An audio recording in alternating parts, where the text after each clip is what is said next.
Hey kids, this is Ivan. How you doing? So this is a response to Jason.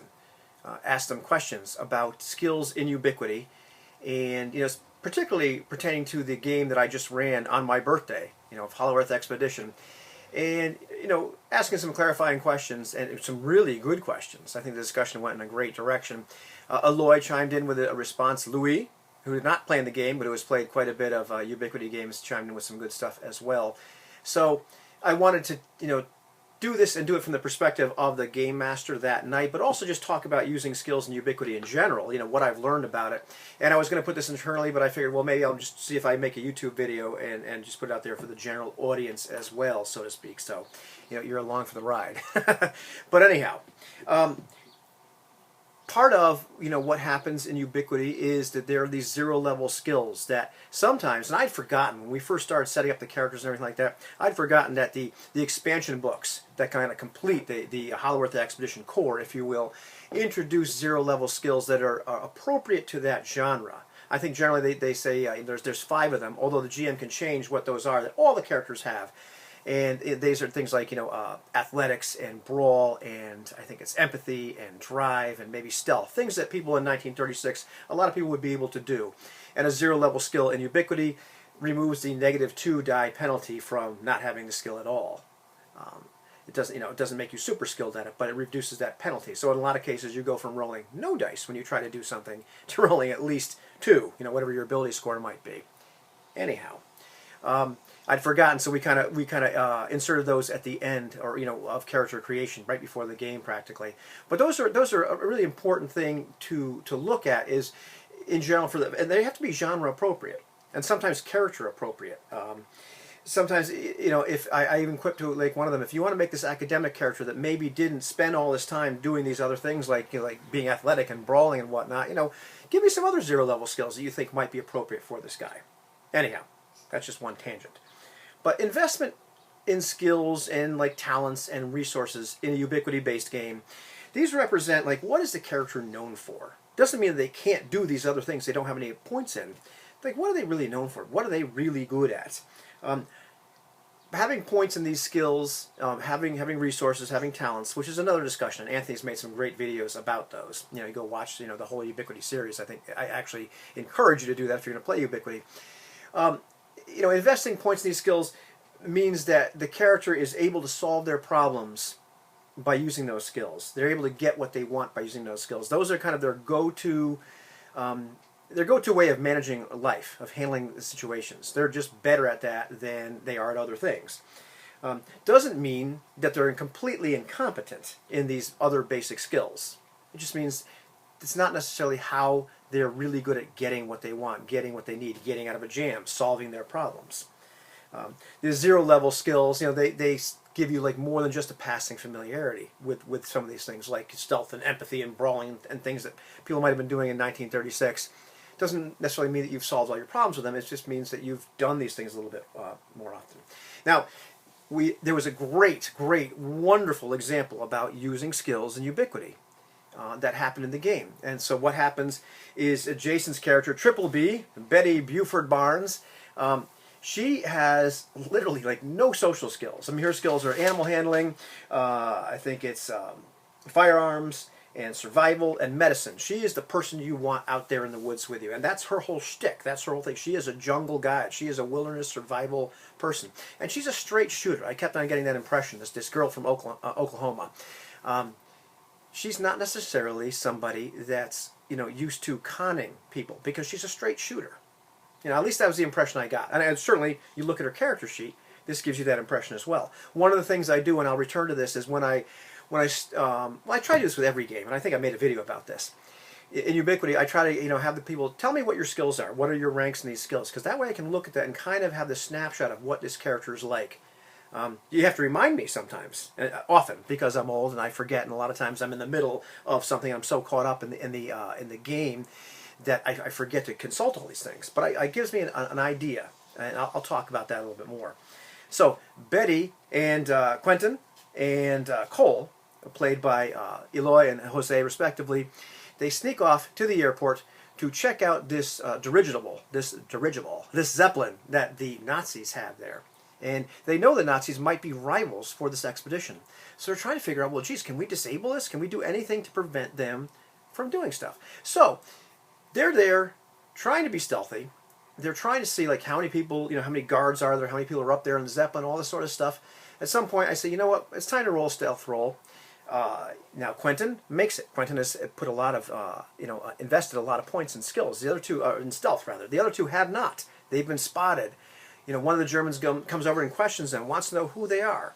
So, and here's where things get great. And I believe this is kind of the way you ought to do it. Jason has Betty's, just pour on the charm and say, oh, why, shoot, hey, how you doing? And she pretends to be this woman there with her husband, and she yanks out Cole, Jose's character, and says, oh, my husband and I were just looking at this, and we want to, see all about it. She's trying to, at this point, Jason is doing, what he ought to do. And we talked about this already. There's a couple different ways you can, in any skill-based game, or any game, really, handle how you're doing something now. You can simply say, well, I'm going to use my con skill here, okay, and then we start narrating, well, how are you going to do that? Or, and this is my preference, and one of the things we've been talking about a lot lately, just putting fiction first. Okay, just do it. Just start doing something. She is now trying to fast talk, bluff something. She's clearly lying to this guy. She's trying to misdirect this Nazi who thinks that they're up to no good, because they are, at least from his perspective. So she's trying to trick him that they're just this couple that just was interested in looking at this wonderful flying machine, and can't you tell me anything about that? So, one of the things that comes into play here, she's not, and Jason asked this question, like, we got a character that's got no real social skills, or it doesn't have a social skill pertaining to this situation. What should we do? Should we just role play things differently? I don't think so. And, it's one of the things Louis brought up a video made of a while ago about playing people with low intelligence and what have you. There's something called, I think it's the Dunning, I can't remember, Kruger effect. Look it up. Pretty much what it means is that people that aren't good at stuff, especially people that, like, they're incompetent at things involving, like, social skills, or knowledge and whatnot, they're not aware that they're incompetent. The more incompetent somebody is, in general, the less aware they are that they're incompetent. So, it's a good chance that Triple B there, she really doesn't realize that she's probably not as good at fooling the Nazi, that she's being clumsy and clunky, than somebody that's more skilled. She just pours it on and tries it. So at this point, we run into a situation where she doesn't have that skill. Because at that point I say, oh, well, it sounds like you're trying to con or something, right? Doesn't have the skill. So she has no dice to roll. She has a charisma of 2. She takes a -2 die penalty. It's not a 0-level skill for her or anything. So now she has no dice to roll. Does this mean she simply cannot do it? No. But it means at this point we have to look at the rules and see what else is going on. She's certainly trying to do it. Philippe Moreau and Martin Martel in All for One Regime Diabolique, when Briscourt, when Francois is running the session, we have no real charm guy. And we have run into these situations where we've tried to talk our way past things and bluff people and all sort of stuff, and we failed. We've fallen flat on our face because we're not very good at that. But we try, and there's a possibility. We have a couple dice. But anyhow, at this point, let's have some options. Now, one of the things that I should have done right off the bat, and this is a kind of a tangential thing, in Game Mastering Ubiquity, one of my biggest deficits is that I get so caught up in the fiction and what's going on. I'm so engrossed in these characters that I forget to hand out style. I don't do it liberally enough. And so that was this point where she's impulsive. That's her flaw. I should have just thrown a style point right at Jason at that point for her getting herself into trouble by being so impulsive, by just jumping right in there. I thought that was great. And these are situations too where I feel, and this is part of I think what happened in the game, you need to as a player step up and advocate. If you think you really should be deserving to get some style at that point, go ahead. But I think more importantly, and what we've done, I think every once in a while, All for One, is advocate for each other. That's pretty stylish right there, isn't it? And kind of prompting the game master, yeah, maybe you ought to hand out style for that, because it is when you're in the middle of things. Sometimes, at least for me, I can get so caught up in that I forget to do that. Anyhow, that's tangential.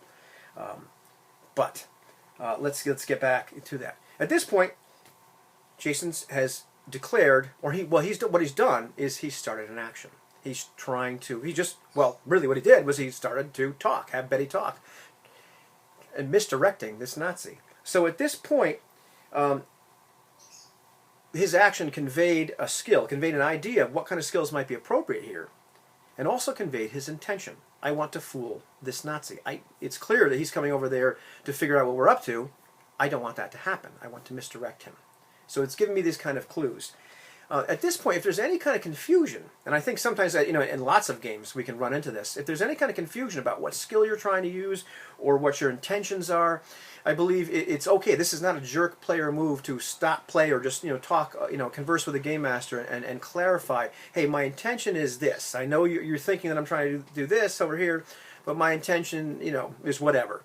And so that's one of the things you can do. And also make sure that the game master has not overlooked any relevant skills you might have.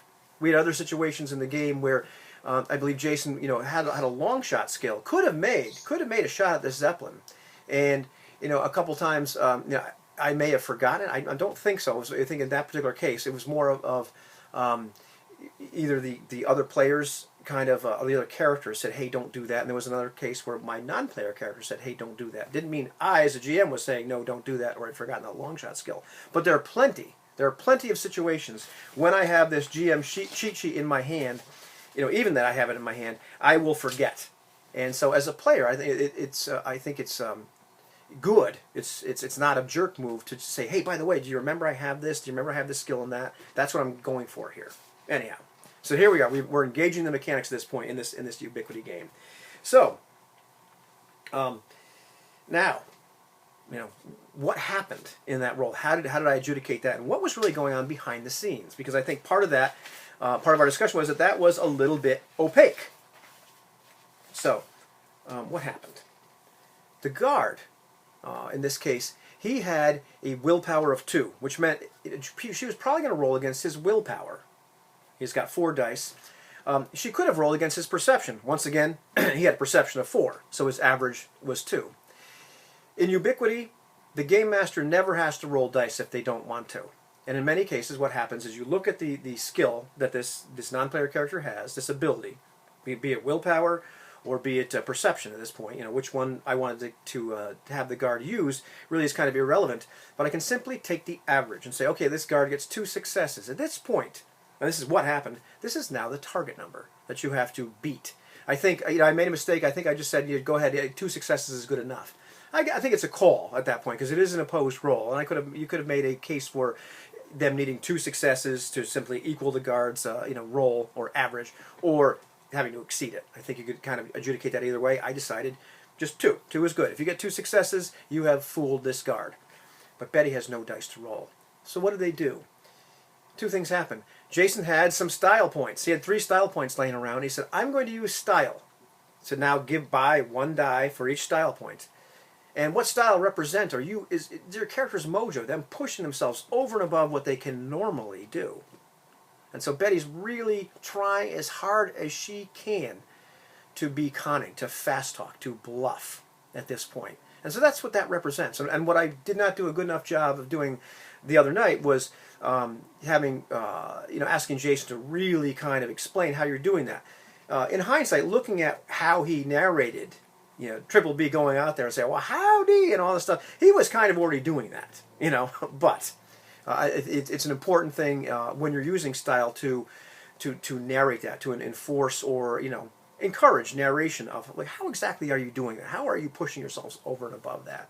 So this is where those points came from. It's not cheating. It's not an infinite resource, but style is not a finite resource either. After they bluffed this guard successfully, spoiler, I should have thrown some style points at them at that point too. Another point where I got so caught up. Should have given each of them a style point because they did it so well and it was so improbable. It was very genre appropriate. It would have made a great scene in the movie. Now that's what I'm looking for, but would have made a great scene. What else happened mechanically at that point? Well, Cole, Jose's character, he has at least 4 in intimidation. A character with at least 4 in any given skill that might be relevant to what the primary character is doing, they can assist that character. They can give them 2 extra dice at that point by having that skill. So Jose did this phenomenal job. I was going to say fantastic, so that's why it sounded a little weird. Phenomenal job of narrating how he helped, where he's a big, tall guy, and he just comes out and said, you better not disappoint the lady. She was really interested in seeing this here balloon of yours or whatever. He's giving me this tip. He's informing me right away what his intention is and what skill, and he's using intimidation. So it's great. Go ahead, man. Give Jason these other 2 dice. So now Jason's rolling these 5 dice. He rolls 2 successes. It works at this point. This is great. The guard has now been duped. So that's really cool. That's the way it actually went down. I could have decided at this particular point that once you have these 5 dice in your hand, well, now the average is 2 plus. You can roll that extra die to find out whether you have 2 successes or 3 successes. I could have said, hey, you've assembled your die pool. That's good enough. This works. That's one of the things that I do in a lot of situations with this cheat sheet here, is take a look and see what your skill level is. There was another scene where they were being attacked by natives on a riverboat. An NPC gets hit. Jason's character, Triple B, with her medicine skill of, I think it's something like 6, says, I want to try to stabilize this guy. Fictionally, it wasn't all that important, but it was something that she was doing at that point. I looked down at the medicine skill. There's no die roll needed. The average, he's got an average of 3 successes there right now. She's that good. She can stabilize this guy that has an arrow sticking out of his chest that hasn't hit him in the lung or whatever. Good enough. She's good enough to do that. However, this particular scene here, trying to bluff the guard, when they might be caught, there might be some serious consequences. This is the point where I make them roll dice, because this is tense. This is the point where we all lean over the table and see what happens. See, did you make this or not? And that's the point where I really should have given him style, because that was so great. So that's what happened, and it literally was an opposed roll. This is me taking the veil off of what was actually happening there. It was just that because the way Ubiquity works, I had the guard take the average. They were simply rolling against a target number. Now, Jason asked an interesting question. Why wasn't this Jose's roll? Jose's the guy that has the high intimidation score. He's the guy that has some kind of social skill here. Why shouldn't have Jose taken the lead? Well, because fictionally, Betty came out first. Guns a-blazing, so to speak. And, once she started that action, she's the primary character, and at that point, the die had been cast. Forgive me. The action is now started. So at this point, from a fictional standpoint, Cole is helping Triple B, not the other way around. So that's why it wasn't Cole's role at that point. He was simply assisting what she was trying to do. Now, what if we handle this a different way? Because as Jason's saying what he's doing, and I say, okay, how are you going to do this here? I mentioned, well, you could do this a couple ways. You can use some style. You could, and you could actually, I thought about this a little bit more after I made a comment. You could have literally, I would have ruled that if she had rolling no dice, just going out there and saying that, not spending style, not spending anything else, which I'll get to in a second, and Jose had simply said, okay, I'm going to try to help her and use the intimidation and give her 2 dice. I would have let her roll those 2 dice. You just got to get 2 successes. They both have to come up evens at this point. Anyhow, one of the things I said was you can use chance dice, and I've got a video about chance dice. I think Anthony has a video about chance dice.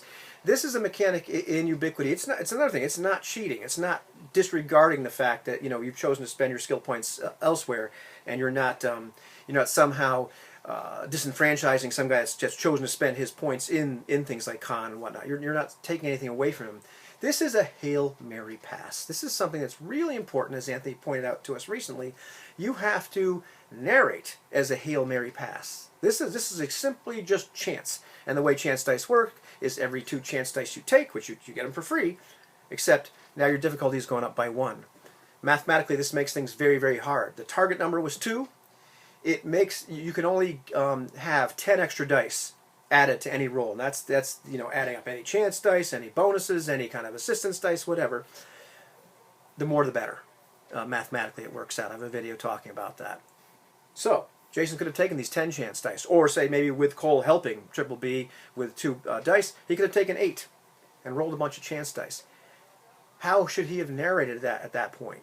For me, and I was on hike today, and I was thinking about, how would you narrate that? And for me at that point, I would have tried, if I'm playing Triple B, to just brush past the guard and say, oh, we have got to call Luann and get Luann over here and see this right now. And just walking as if the guard has already accepted it. Really just doing something over the top. It's a total Hail Mary pass. It would have been something that's really, really appropriate to the genre as well. But just, over and beyond. Not really mojo. This is just something that, like, man, I hope this works. You whistle and you keep on walking. That's to me, like, how you narrate something like that. It would have been a Hail Mary pass. He would have needed 7 successes, using 10 chance dice instead of just 2. You're rolling no dice. Better than the chance you had a while ago, but still not really very good. So that's how something like that works. And so that, I hope that gives Jason some more clarity on that, and hopefully anybody else that's playing Ubiquity-based games like Hollow Earth Expedition or Leagues of Adventure or Desolation, All for One Regime Diablo League. That's kind of the understanding I have to, like, how to adjudicate these skills in the situation. That was just a really, really good one because it was very odd. We had some other excellent examples of places, where, the guy with a higher stealth, he made a good roll. We had the example of Jason's character Triple B being able to do the medicine roll. Simply doesn't have to roll dice at all. And we have this one which is kind of an oddball, but it shows, like, you have options. There are things you can do. Now, what about stealing the Zeppelin? Because at some point, and I was chuckling to myself thinking about this as I was hiking, thinking, well, how would I do this? Triple B says, well, can't one of y'all fly that thing? Now, in Hollow Earth, this is a specialized skill. It's piloting, and it's specifically piloting aircraft. Now, none of the guys has this skill at all. They don't even have piloting something else. So take our party. Maybe we're going to try to steal this Zeppelin. Maybe the Zeppelin... Actually, not really a spoiler, but there is a situation where they're going to kind of go on a Zeppelin. They could try, to do something like this. Nobody's got that skill. Let's say one of the party actually has piloting ships. This allows them to kind of pretty much have a 0-level skill in piloting a Zeppelin. So at least they have a shot. It's a dexterity-based sort of thing. And now what? What else might happen? You've got this, say, unattended Zeppelin, and they need to figure out how to get this thing off the ground and escape from whatever. Well, can't you fly that thing? Maybe Quentin can use his investigation skill. His investigation, I think, with his specialization in Enigma. Maybe I would allow him at this particular point to take his time and figure out, well, maybe I wonder which lever I would need to do. I wonder if I can figure this out. I'm not sure what kind of target number I would give him at that point. It'd probably be somewhat high. Maybe like 3 or 4. You need that many successes. Maybe 4. Well, maybe he can figure out how to get this thing off the ground. After that, piloting it, whole different story. Maybe he can figure out, like, how to pilot a little bit, and maybe be able to do it with just kind of a 0-level type skill. That's one way you can do it, because the thing is, you're not necessarily locked into one particular skill all the time. Maybe, our fellow that was good at piloting ships, maybe he can. I might have him use his intelligence at this particular point, because you're just trying to get off the ground, not pilot it. Figure out, well, geez, I think these controls look a lot similar to something on a submarine. I think this might be the right one, because it just kind of, like, it looks right. You might allow him to do that. The theoretical guy that has that piloting ships skill. Or, and here's what made me laugh as I'm hiking. You can just take 10 chance dice, right? And now maybe I say, well, this is going to be pretty hard. Maybe I'll give you 2 successes, 3 successes, maybe just 8. Maybe you have 8. You got to get 7 or 8 successes with buying all these chance dice. What are you trying to do? You're trying to get this thing off the ground. What are you doing? How are you narrating this? Running around pulling a bunch of levers, hoping, man, I hope this is how it works, right? So that's my spiel. That's my take on adjudicating skills in Ubiquity, narrating them. Figuring out as a player, like, what skill applies here, even if I don't have even if I don't have the skills on the page. Can I still do this? Narrating the fiction. Here's what I'm trying to do. Narrate your convey your intention, convey the skill you're trying to use, or at least the general way you're trying to go. So long video, but hopefully that makes some sense and clears up some stuff, and hopefully maybe somebody found this useful. Alrighty, take it easy, kids.